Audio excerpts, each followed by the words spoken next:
अस्सलाम वालेकुम नाज़रीन, welcome to Sunsilk world cup हंगामा presented by Panther tyre, powered by Spark smartphones and brought to you by ज़मीन.com। World cup के ज़बरदस्त मुकाबले जारी हैं। गुज़िश्ता रोज़ हमने जो मैच देखा इंडिया और ऑस्ट्रेलिया के दरमियान, बड़ा ही अच्छा मैच था। बहुत ही लो स्कोरिंग मैच वैसे था और तनकीद की जा रही थी कि जो पिच तैयार की गई थी, जो विकेट थी, वो ऐसे नहीं लग रहा था कि किसी ओडीआई मैच की विकेट है, क्योंकि बहुत ही लो स्कोरिंग जो टाकरा था वो रहा। आज का जो मैच है that is between Netherland and New Zealand. New Zealand ने आगाज अपना जो किया बड़ा ही जबरदस्त किया है और इंग्लैंड को शिकस्त देके आगे आए हैं। आज नेदरलैंड से मुकाबला है। नेदरलैंड का इससे पहले मैच हुआ, आपने देखा पाकिस्तान के साथ, अच्छी फाइट दी, मगर जाहिर है पाकिस्तान वो मैच जीत गया और एक बड़े मार्जिन से मैच जीता। आज के मैच में क्या होने जा रहा है, डिस्कशन के लिए हमारे साथ हमारा पैनल मौजूद है। साबिक कप्तान है सलीम मलिक साहब, साथ ही साथ साबिक टेस्ट क्रिकेटर अब्दुल रऊफ साहब।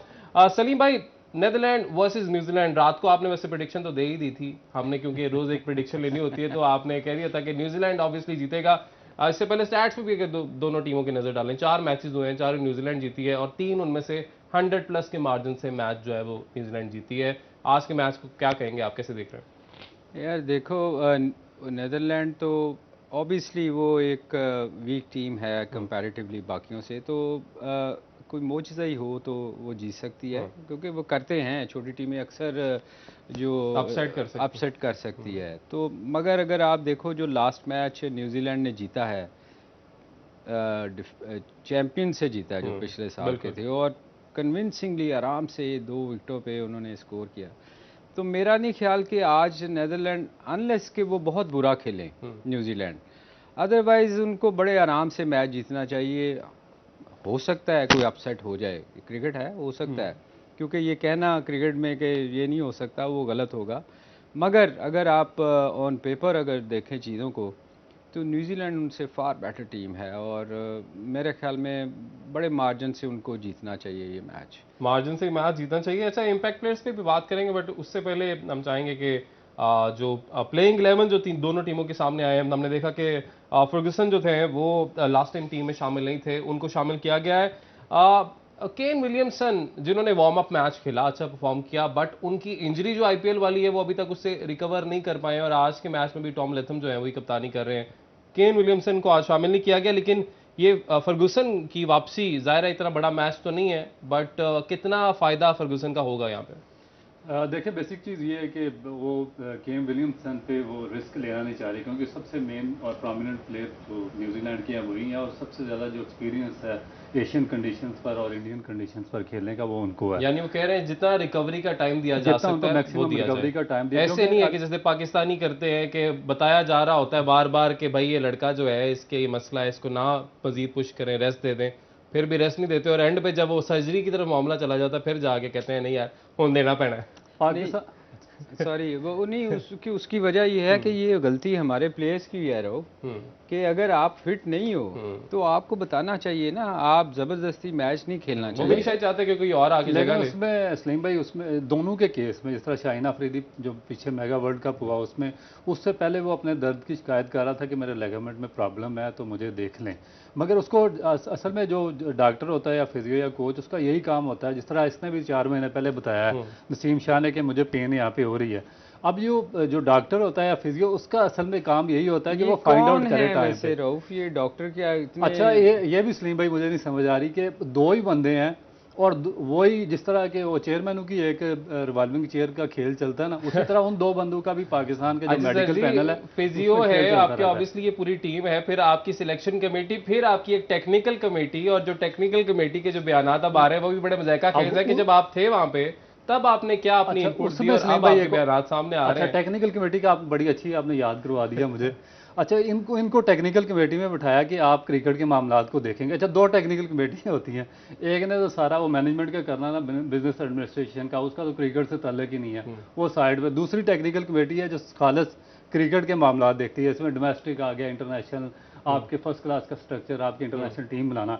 अच्छा, ये जो 2-3 बंदे इन्होंने रखे हैं ना, जो क्रिकेटर, टेस्ट क्रिकेटर इन्होंने टेक्निकल कमेटी में डाले, इनसे अगर आप पूछें डोमेस्टिक के कोचेज़ का, क्योंकि मैं खुद सिस्टम में था, तो मैंने इनसे पूछा भाई ये कोचिंग वगैरह लगा रहे हैं, इनकी तालीम मैट्रिक भी नहीं है, ये भी नहीं है, कुछ भी नहीं है। ये कहते हैं यार हमने नहीं कोच वगैरह लगाया, हम इसमें हमारा इसमें कोई सिस्टम नहीं, सिस्टम में शामिल रोल नहीं नहीं है। है। अच्छा फिर रोल नहीं है, फिर प्लेयर सिलेक्शन का इनसे पूछा कि भाई ये सिलेक्शन गलत हो उसमें रही भी है, रोल नहीं है। इन्होंने कहा जी उसमें हम भी बस हमारा अपनी रोल नहीं इनपुट है। दे देते थे। अच्छा टीम की सिलेक्शन में भी रोल नहीं है। भाई तुम्हारा काम क्या, तुमने कौन सा कोई मास्टर एमबीए किया हुआ है, मास्टर बिजनेस एडमिनिस्ट्रेशन के, तुमने वो बिजनेस के मामला संभालने हैं, क्रिकेट के लिए तुम्हें रखा था, वो तुम काम कर नहीं सके और कह रहे हो कि भाई इस कमेटी में भी हमारा रोल नहीं, नहीं वो है, तो इस काम में भी फीस रोल की नहीं है। अगर बात करें तो उन्होंने तो बड़ी इस तरह की भी बातें की जी कि जो नसीम शाह को वर्ल्ड कप से निकाला गया इसकी वजह जी ये नहीं थी इंजरी, कोई और भी वजह है, वो छोड़े आप, वो छोड़े आप। तो मतलब मामला को किसी और तरफ भी उन्होंने एंगल करने की कोशिश मैं की है। एक चीज़ बताऊं, अभी जो रऊफ बात कर रहे थे ना, देखें जब कोई आप या मैं या रऊफ अगर कहता है किसी को कि जी मेरी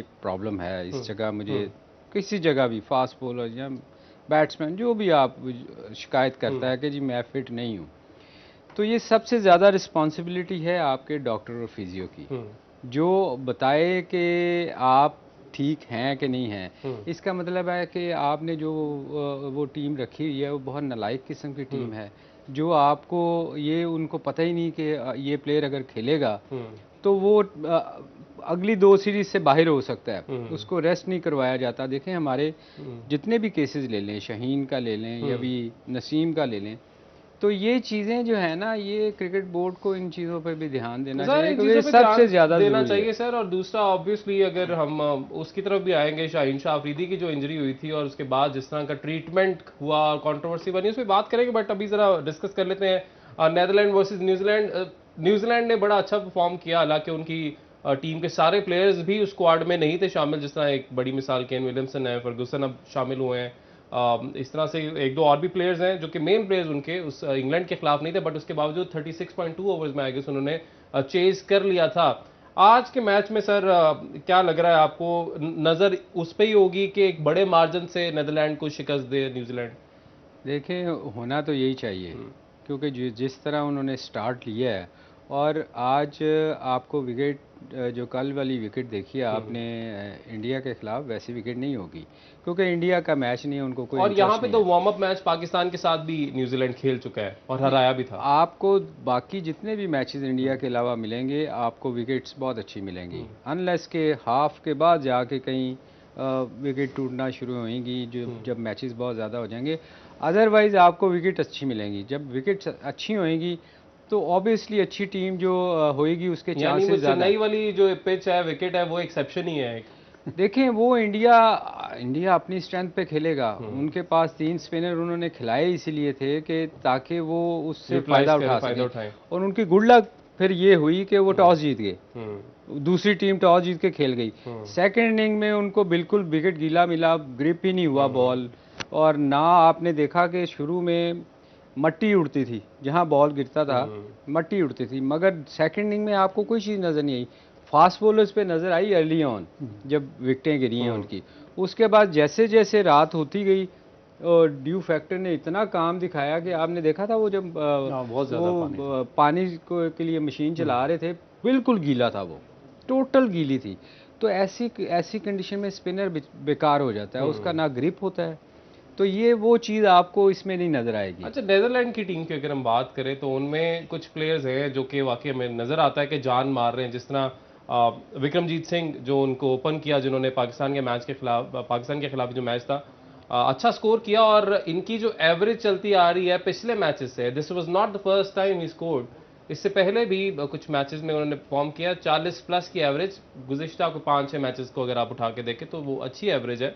उसके अलावा वैन बीक उनके जो बॉलर थे, फास्ट बॉलर, वो हैमस्ट्रिंग इंजरी का शिकार हुए हैं, वो स्क्वाड में अब नहीं है, तो उनके जाने का कितना नुकसान और हो सकता है, और विक्रमजीत सिंह आपको लगता है आज भी कुछ अच्छा परफॉर्म कर सकेंगे न्यूजीलैंड के खिलाफ?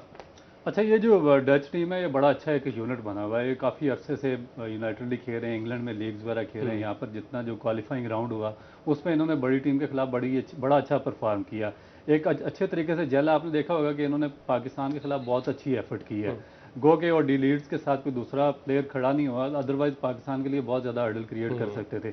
अब मसला इनका ये होगा कि ये जो बड़ी टीम है इनसे तो शायद ही हार जाएं इस टूर्नामेंट में, मगर ये इनका अफगानिस्तान और बांग्लादेश के साथ और श्रीलंका के साथ इनका बहुत टफ कंपटीशन रहेगा।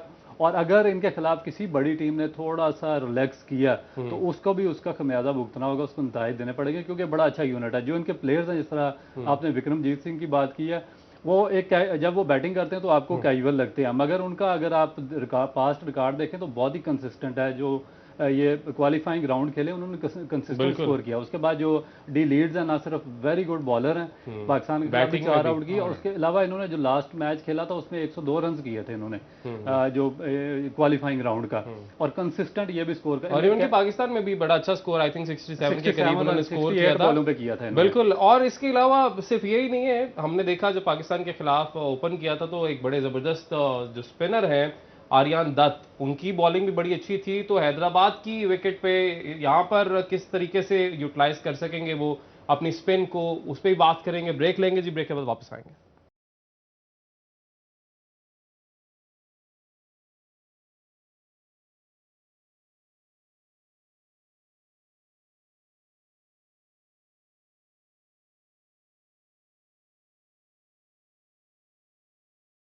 वेलकम बैक नाज़रीन। ब्रेक के बाद एक बार फिर से आपको खुशामदीद कहेंगे। इससे पहले कि हम अपनी डिस्कशन को आगे बढ़ाएं, आज के मैच पर मजीद तबसरा करें, आपको बताते हैं कि आप भी इनामात जीत सकते हैं। वो कैसे कि आपने जाना है sparks.pk वेबसाइट पर और वहाँ पे जाके स्मार्टफोन्स या मोबाइल एसेसरीज ऑर्डर करें और फिर आपको मौका मिलेगा लकी ड्रॉ में शामिल होने का, और जब फाइनल होगा वर्ल्ड कप का तो आप एक ग्रैंड प्राइज जीत सकते हैं।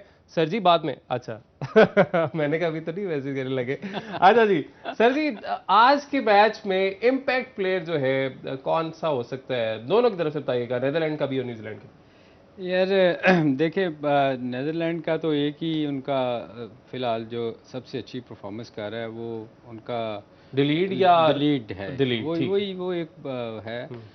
न्यूजीलैंड में चॉइस करनी पड़ेगी, उसमें काफ़ी प्लेयर हैं जो लास्ट मैच में जो जैसे रचिन रविंदर बहुत अच्छा खेल रहा है पिछले काफ़ी मैचों से, तो मेरे ख्याल में वो अच्छा डाल सकता है इम्पैक्ट। और दूसरा इनमें जो है ना बोल्ट, जी जी, इवन नए बॉल से वो बड़ा डेंजरस हो सकता है। आपने ये रचिन की क्योंकि बात की है तो मैं चाहूंगा एक बार फिर से हमारे नाज़रीन को ये स्टैट्स आप दिखा दें रचिन के, जिन्होंने लास्ट मैच में बड़ा ज़बरदस्त परफॉर्म किया था। और ये स्टैट्स एक बार फिर आपकी स्क्रीन पर, 13 मैचेस में इनके अभी तक 312 रन हैं।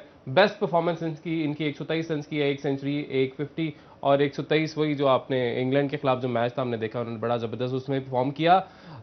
रचिन की आपने क्योंकि बात की, रचिन और आप ब्रेक में हमें आप ही बता रहे थे कि इनकी वीडियोस भी यूट्यूब पे पड़ी हुई हैं, किस तरह से बचपन से ही ये खेलते आ रहे हैं, इनको खिलाया जा रहा है इनके वालिद की जानिब से। और इनके वालिद का जो इंटरव्यू हुआ उनसे पूछा गया तो उन्होंने बताया कि जी इनका जो नाम रखा है Rachin, that is after Sachin Tendulkar and Rahul Dravid, यानी 2 बड़े खिलाड़ियों पर ही इंस्पिरेशन लेके उनके वालिद ने उनका नाम रखा। और जाहिर है ऐसे फिर जो लोग होते हैं ये बड़े खिलाड़ी भी बनते हैं। दूसरी तरफ हमारे जो इंस्पिरेशन जो यहाँ पे लोग लेके कुछ बैठे हुए हैं, रहो भाई आप ज़्यादा बेहतर हमें बता सकते हैं कि हमारे सिलेक्टर साहब के बेटे हैं, उनकी जोन क्रिकेट में एवरेज मेरा 20 की भी नहीं होगी मुश्किल से, और फर्स्ट क्लास में अब वो खेलेंगे। देखिए बिल्कुल क्रिटिसाइज होता है और इन पे कंसिस्टेंट क्रिटिसाइज हो रहा है। ये कुछ लोग हैं जिनके बेटे खेल रहे हैं, बच्चे खेल रहे हैं। मैं ये नहीं कहता कि किसी के बच्चे का खेलना गलत है, अगर किसी में टैलेंट है तो उसको खेलना चाहिए, लेकिन टैलेंट है आगे तो चलना चाहिए। मगर जब आपकी परफॉर्मेंस कम होगी और आप दूसरे के बच्चों को हक मारेंगे और उनको आउट ऑफ द वे जाके सिलेक्ट करेंगे, और फिर सबसे बड़ा इस पे प्रॉब्लम क्या आ जाता है पाकिस्तान क्रिकेट बोर्ड का, वो इन लोगों को जिनके कॉन्फ्लिक्ट ऑफ इंटरेस्ट होते हैं उनको बार बार क्यों ओबलाइज करता है। आप देखें कि आजम खान खेल रहा है तो नदीम खान को पाकिस्तान क्रिकेट बोर्ड में लाया जाता है, इंजमामुल हक उनके बेटे खेल रहे हैं उनको क्रिकेट में लाया जाता है, मिसबाउल हक के बेटे खेल रहे हैं उनको लाया जाता है, हफीज के भतीजे खेल रहे हैं उनको लाया जाता है। क्या आपके पास घूम घुमाकर यही 8-10 लोग हैं कि आपको हर सूरत में पाकिस्तान ऐसे लगता है कि ये जो सीटें हैं ना अब ये मेरिट की बजाय जरा पॉलिटिकल सीट्स हो गई हैं, कि ऊपर भी एक पॉलिटिकल बंदा आके बैठता है और वो फिर अपनी पूरी टीम जो है आप देखें वो फिर पूरी टीम चेंज हो जाती है और वही लोग आके बैठ जाते हैं। सर यही वजह कि हमारा जो इदारा है वो प्रोफेशनल काम नहीं करता। आपने इंस्पायरेशन की अभी बात की रविंद्रा जडेजा की, देखें कि उसके वालिद ने कहा कि मैंने राहुल द्रविड़ और सचिन तेंदुलकर से इंस्पायर होकर उसका नाम रखा क्या रचिन रविंद्रा दोनों का नाम का मिक्सचर। और हमारे इंस्पायरेशन क्या है, आप अपना मेडिकल पैनल देख लें सिफारिश, आप अपने सिलेक्शन कमेटी देख लें सिफारिश, टेक्निकल कमेटी देख लें सिफारिश, आपके चेयरमैन से लेकर नीचे स्टाफ तक,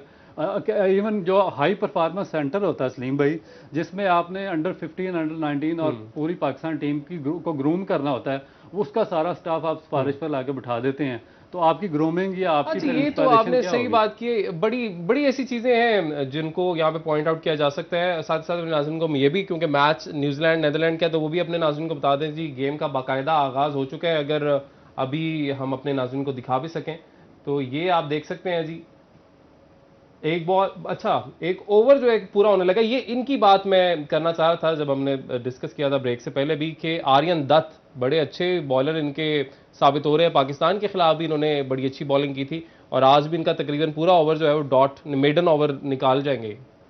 नहीं, कई दफ़ा ऐसा होता है अली के जो अच्छी टीम होती है ना, वो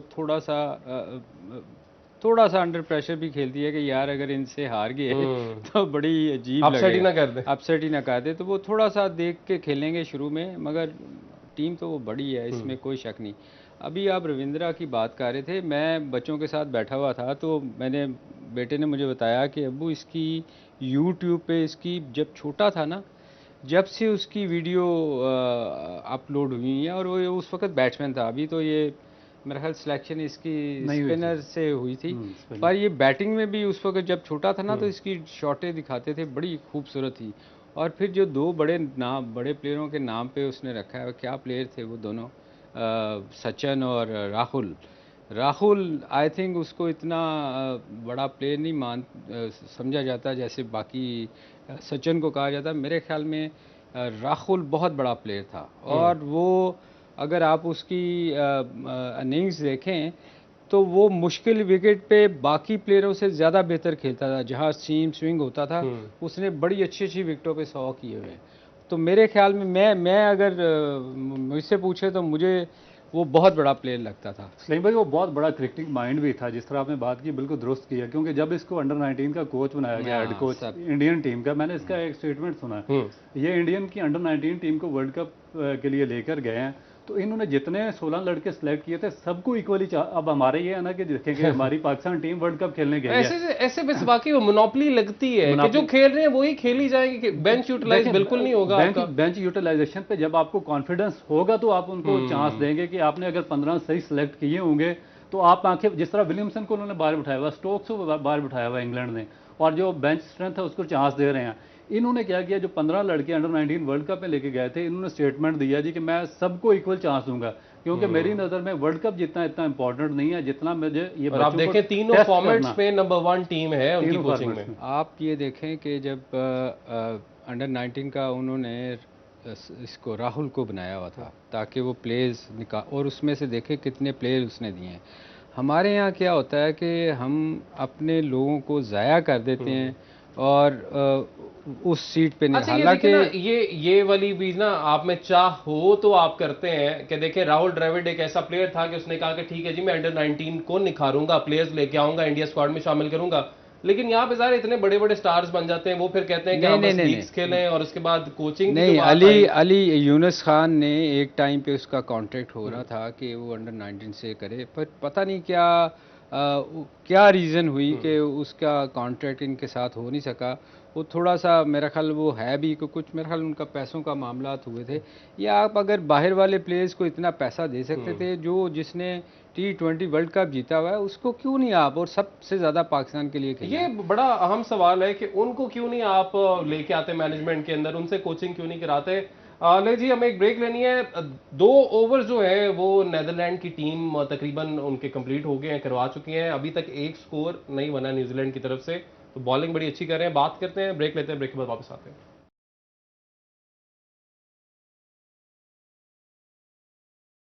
वेलकम बैक नाज़रीन। ब्रेक के बाद एक बार फिर से आपको खुशामदीद कहेंगे।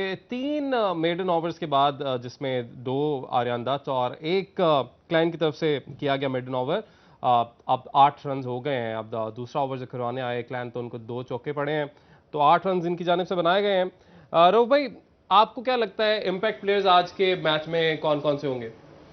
देखिए मेरा ख्याल है डच की तरफ से, नेदरलैंड की तरफ से विक्रमजीत सिंह क्योंकि ओपन करते हैं तो वो इम्पैक्ट डाल सकते हैं। ठीक है। और न्यूजीलैंड की जानब से आप कह सकते हैं अच्छा। फिलिप्स हैं वो, क्योंकि वो बॉलिंग भी करते हैं और जो पिच का बिहेवियर थोड़ा सा लग रहा है मुझे वो स्पिन की तरफ लग अच्छा, रहा है। ये स्पिन की तरफ अभी तो हम देखने फेवर कर रहे हैं, बट सेकंड इनिंग में हैदराबाद में हमने देखा था कि हमारे वार्म अप मैचेस भी हुए थे, बट सेकंड इनिंग में भी जाके स्पिनर को उस तरह से फेवर करेगी ये? देखें सेकंड इनिंग में अगर ड्यू फैक्टर इन्वॉल्व ना हुआ, अगर ड्यू ना पड़ी तो फिर मेरा ख्याल है कि स्पिनर ज़्यादा इफेक्टिव होंगे। अगर ड्यू पड़ गई तो फिर इतना ज़्यादा इफेक्टिव नहीं होगी। यही वजह है कि इन्होंने आज टॉस जीतकर पहले बॉलिंग की है, ये जो नेदरलैंड की टीम है। तो आप देखें कि जो ओवरऑल इस वर्ल्ड कप का बिहेवियर है वो चेंज होता जा रहा है। लास्ट अगर आप मैच उठाकर देखें जो साउथ अफ्रीका और इनका हुआ है उसमें श्रीलंका का, उसमें अर्ली ऑन ही उन्होंने अटैक शुरू कर दिया था और बड़ा स्कोर किया था।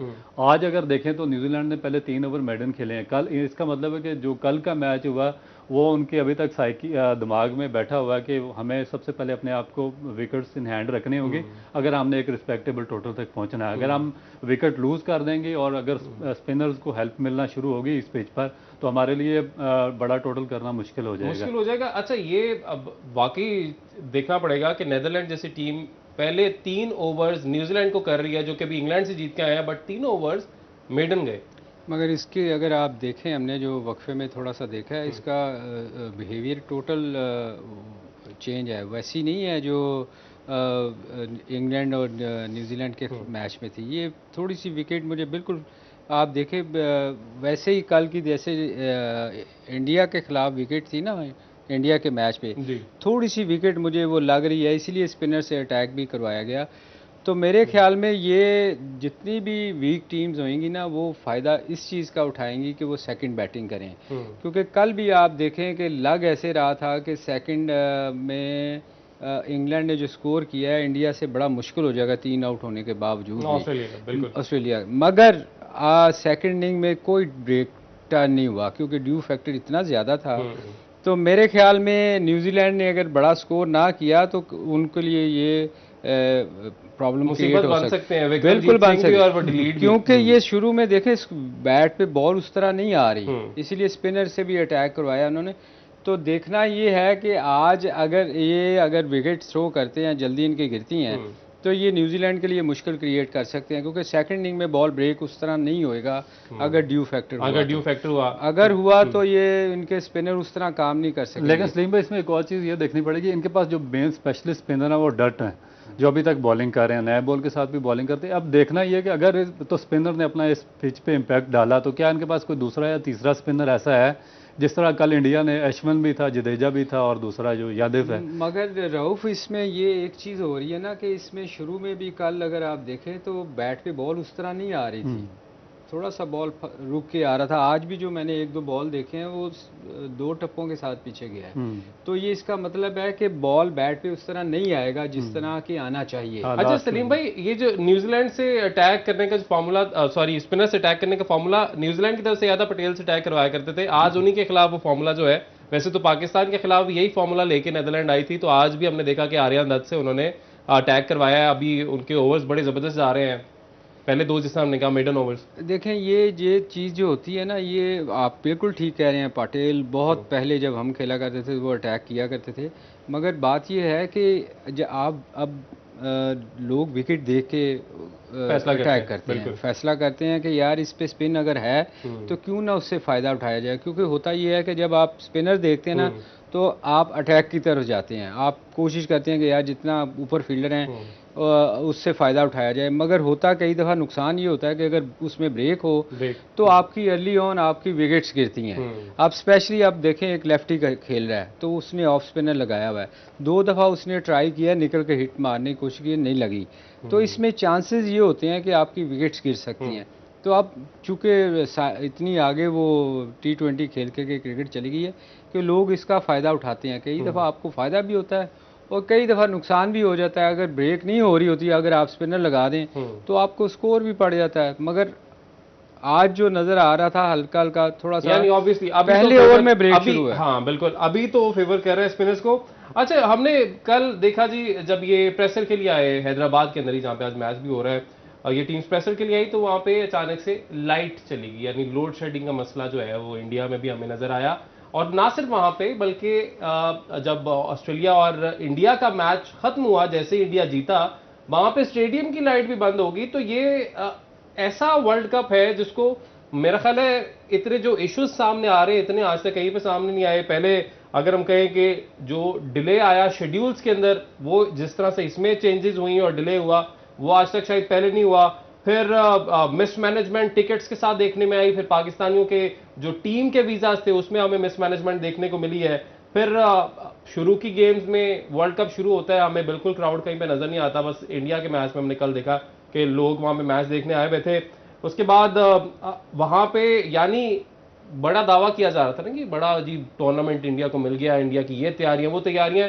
वहां पे सीटों का जो हाल लोगों ने वहां पे शेयर किया सोशल मीडिया के ऊपर, गंदी सीटें, ना कोई सफाई के इंतजामात। तो ये मेरा ख्याल है बड़ी बुरी जो है उनकी तरफ से मैनेजमेंट देखने में आई है इंडिया की तरफ से। Anyways, coming back to Pakistan का, क्योंकि मुकाबला होना है अब श्रीलंका के साथ। आज ऑप्शनल है कि आज अगर प्रैक्टिस करना चाहे तो कर ले, नहीं तो नहीं, लेकिन करनी चाहिए आज प्रैक्टिस पाकिस्तान की टीम। नहीं, देखे असल में होता क्या है कि बैट्समैनों को या जितनी भी टीम के प्लेयर्स होते हैं उनको कोशिश की जाती है कि वो मैच से पहले इंजरी ना उनको होए।